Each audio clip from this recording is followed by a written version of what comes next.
Hi there, I'm Dean Heskin, and you are tuned into the podcast, our podcast, The Secret War on Cash. I have Chris Agelastos with me, my co host, where we look at what's going on with cash, what's going on with this war, not just the war in Iran, but the war that's been waged for honestly decades on currency as governments are constantly maneuvering and doing what they need to do in order to try and strengthen their currency, strengthen their economy. And it does tend to be a bit of a battle. But the part we talk about more than that is how that battle, what toll that's taking on each and every one of us in our personal finances, our own personal pocketbook, our retirement savings, et cetera. So, Chris, we're going to get right into it today.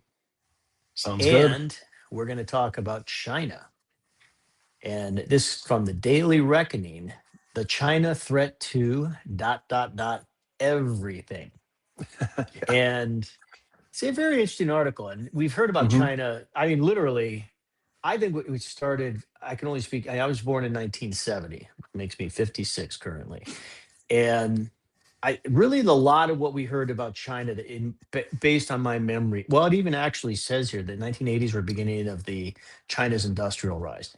And Yeah. that's when it was. When I was a kid, like in the 80s, you'd hear, about China, Chinese products starting to show up in our, hmm our stores. And, a lot of people talking about buying American versus Chinese. And, um, this article in a pretty brief fashion gives a really good telling of, what actually has happened. hmm And what I found interesting is, and we've heard this as well forever, China's economy was initially just built off of basically, I don't know what you'd call it, like copying or stealing Yeah. technology or intellectual property from other countries, just making it cheaper. Yeah. And that's when they were predominantly, kind of a communist central communist centric economy. I think they call it a communist central planning type economy or something to that effect in the article. But how they kind of transition into a form of state capitalism. And they also talk about how they've grown now due to state capitalism. They talk about what that looks like is like they show a picture of a city in this article here. Gosh, I can't remember what it is off the top of my head. I don't know if you do, Chris, or not, but Right. nonetheless, they show a before picture where it was just basically barren landscape, and Yeah. then an after picture, um, where it's a major city. It looks like New York City. Yep. And the key with this is that you know what happens is they talk about the government, because state capitalism, they built these cities and they're not real cities, and that's fair enough. But you have to, Shenzhen, that's what it was, Shenzhen in 85, and then they show a picture in 2015. It's unbelievable. So if you, Yeah. for those of you tuned in, click Night the and link day. in this. Yeah, click the link for this show and you'll see the article. It's interesting to see. And that's in 30 years. I mean, to build what they built in 30 years, hmm it's amazing to look at. But here's the point. They talk about the negativity because, okay, the state did this, they built these buildings, they're empty buildings, but that's not really a whole lot different than a lot of our, major cities right now. What they talk about, empty office buildings, some due Right. to, crime and other things, or other, just the fact is that it's just getting too expensive to occupy these cities any longer. Yeah. But here's the main thing, and sorry I'm so long getting to the point. What's really interesting, and now I think where this title comes in, the threat to everything, is now Pfizer just signed a big contract with China, and doing so because it was a licensing deal like $10.5 billion. hmm And China is now creating things. They're not copying things. They are becoming a little bit more capitalistic. And I don't know, Chris, maybe even getting a little bit away from that state capitalism and really becoming more of a capitalist type society. With that said, Yeah. what blew my mind, that they're the biggest auto manufacturer in the world by Yeah. a long shot. I mean, we're talking vehicle production by country. Let's see, China is 24 million, hmm 24.3. Next to them is the United States at 7.8. and you get into Yeah. the what is it? Full passenger car exports. Hmm. China leading the race there, and then countries with largest number of EV sales. That's what I was looking for. Yeah. Um, Battery electric vehicles, 6.4 million. They have an additional in plug-in electric vehicles, 4.9 million. So we're talking 10, 11.3 million. The next closest country to them is the United States with 1.2. So, I mean, this is an economy that, again, state capitalism, maybe a lot of it is a facade, but those are some real numbers that are coming out there. I mean, those are actual auto sales. And this is where, you know, do they have a lot of debt? Sure, they talk about that. That's let's call it somewhat of an Achilles heel perhaps to China, but they don't have any debt even close to what we have. And with these Yeah. with this kind of exports that they have with the vehicles alone, that's a good way. That's a good way to be able to dig yourself out of debt. Which Yeah. with us having 1.2 million in that same category, that's not a good way to dig yourself out of debt. Yeah. And what they've really done is, yes, they started by copying, right, and stealing technologies. I remember, my father-in-law worked for an aerospace company, and so he had to travel to China to visit some of these factories. And they just knew that if we're having anything made over there, we know they're going to steal it. So they kind of budget that into their program to make sure as long as the company here can profit enough off of it, they know that there's going to be some stealing over in China. But they've really, that may have been where they started, but they've really surpassed all of that, and they are just a dominant force in the world. And one of the reasons a lot of our buildings are empty is because we don't do very much manufacturing here in the U.S. anymore, and Mhm. that's all done over there. So yeah, they're creating these new technologies. They're dominating the existing technologies and the manufacturing sectors. I mean, and we saw some of this. You mentioned pharmaceuticals. We saw some of this during COVID, right? Where um, they were the manufacturers over there were making a lot of the drugs that we need over here, and they were hoarding them for themselves rather than exporting them to the U.S. To help people that were suffering from COVID. So. And that brought up a lot of security concerns. If all of our products are being made by China, they've got a lot of leverage, right? We can't exactly tell them to go pound sand if we're disagreeing on something, because all they have to do is shut off the exports. Now, it's a little bit of a two-way street in that we buy a lot of their products, so they want to keep those channels open, and I would say we have a pretty good relationship with them. Considering a lot of our differences, but the U.S. really needs to step up, and ideally we would rebuild domestic manufacturing. Encourage more innovation here, figuring out efficiencies. I mean, they really found a way to take things that they learned from us and make them better. And they have a lot less of the regulatory burdens too, right? Like if you want to go do anything here, I mean, I'm trying to change a few little things on my house, and it's like a 6 month process just to get any sort of permits and plans put together. Not there. I mean, they're throwing buildings up left and right, and you could argue that there are certainly some negatives to that lack of regulation in some areas. There are some potential hazards, but boy, growth is a huge byproduct of that, and they're just booming. Yeah. You mentioned actually the vulnerabilities with, especially with the pharma and whatnot with Hmm. China. It, I find, if my memory serves, wasn't it one of the theories that the whole COVID virus came out of China? Am I right on that? Do you remember? Yeah, yeah. The that Wuhan lab, right? That's right. Yep. Hmm. Yeah, and Guess I you think might be it's onto pretty something. much, I mean, pretty much confirmed. I don't know if they can say with 100% certainty, but I think it's like high 90s.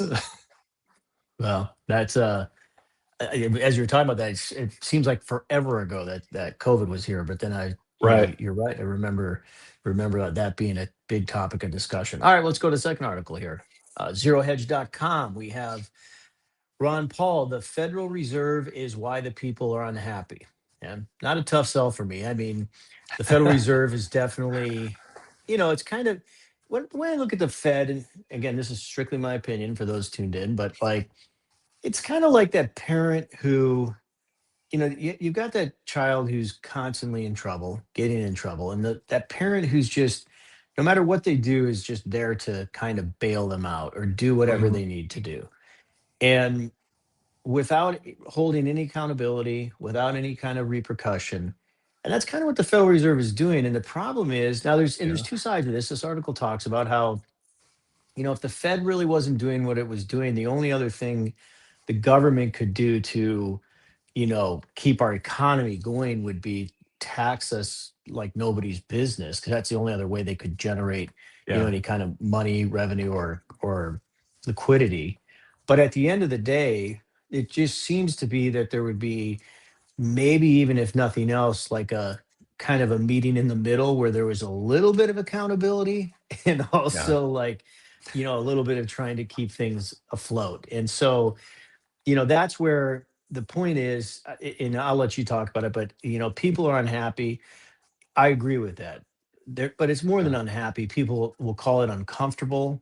Um, their finances are just they're under attack. Again, it's that secret war. People, whatever you're doing, I don't care who you are, whatever you're doing today is going to probably be cost you at minimum 25 to 50% more than it did 2 years ago, Right. if you're doing the exact same things.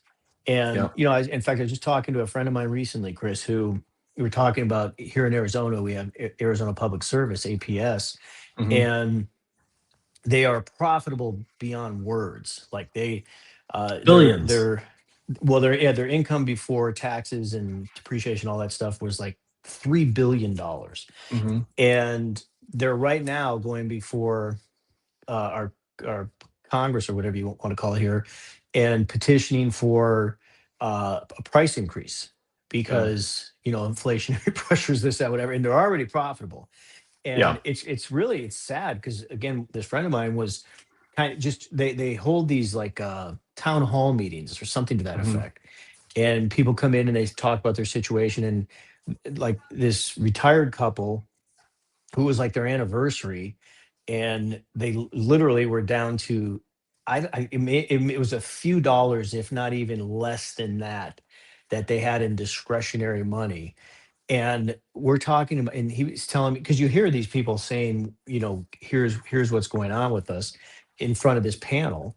Hmm. And these are people who are putting their thermostat at 90 degrees in the evening. Arizona gets a little hot here. Yeah. It They does. are unplugging, not just turning off all their electronics, unplugging them from the walls, actually.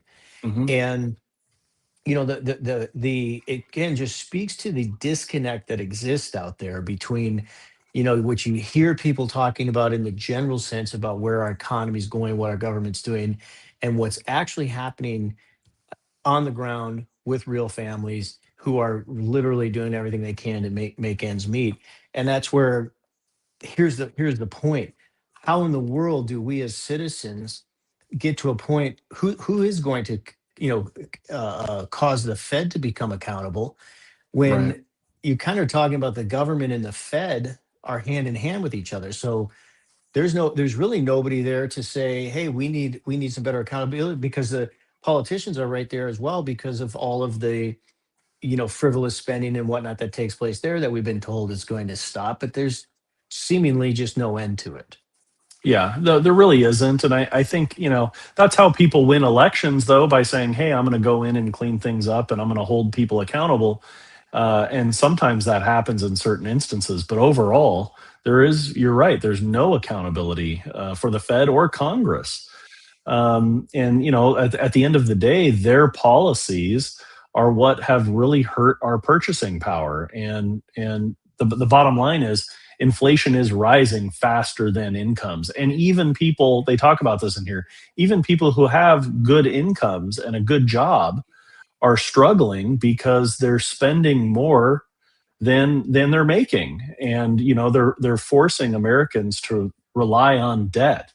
If you look at the like the cost of education, I mean, I'm sensitive to this because I have a couple of kids in college, but back, say 30 years ago, I guess, approximately when I was in college, it wasn't cheap per se, but my parents were able to pay that just kind of out of their income. You didn't have to save for college 30 and 40 years ago because college was affordable. It was an extra spend. It was a luxury, right? But a lot of families could still afford it. They could, trim in a couple areas and make it happen. And now, I mean, even just for like standard kind of run of the mill colleges, a lot of kids are paying 20, 30, $40,000 a year. I mean, you're talking about, six figures for a pretty typical education, that doesn't necessarily put you amongst the top performers in the country. It's not like you're guaranteed to get some amazing job because you went out and spent $100,000 on college. And so Right. I mean, that's just one little example, but if you go down to vehicle prices, housing prices, it's not unheard of here in Arizona in the summertime. And yes, it gets hot here, but it's not unheard of for people to have four or five, $600 monthly electric bills. Right. And you're right; these companies are making money, and the people that vote um, to allow the electric companies to raise the prices. The electric companies help their campaigns and help them get Oh voted into yeah. office, and so they're obliged, 100%. obviously, to go along with it. And Right. it doesn't matter that they're already making plenty of money; they want to make more money for their shareholders because Right. that's the bottom line. And they're not worried about the average person that's struggling to pay their bills. I mean, they say they have programs to assist you. Well, it's not to give you electricity for cheaper, that's for sure. Maybe they'll let you make payments so that about the time you pay off your debt, and you go through winter, summer's here again, and you can build it all back up again. So those are. I mean, I know we got off on a little bit of tangents, but those are the things Ron Paul is talking about. Is that the government and the Fed running our economy? They're doing a bad job, quite frankly.